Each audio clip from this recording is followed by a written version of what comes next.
Hello friends, नीलू भाटिया किचन में आपका स्वागत है। आज मैं आपको बहुत अच्छी रेसिपी बताने जा रही हूँ जो अमृतसर की है, चूर चूर नान। ये बहुत ही टेस्टी बनते हैं और लोग स्पेशली इनको खाने के लिए अमृतसर जाते हैं, लेकिन मैं दिल्ली में ही आपको इसका मज़ा देने जा रही हूँ।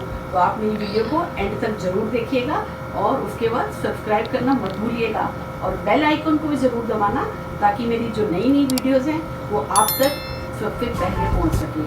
तो चलिए शुरू करते हैं।